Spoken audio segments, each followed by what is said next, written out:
dagat. Mga resoroy, mga siya tabay. So maghunas ng resoroy, makita nimo to. Kung maghunas ko din sa mga resoroy, makita nimo ang sa katabay na may puliha.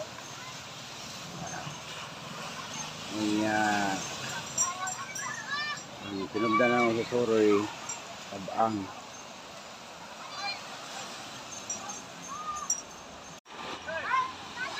Nauna siyang tabay mga sasoroy diri sa lungsod sa barangay Santa Lucia, lungsod sa Asturias, Cebu, mga kasoroy-soroy.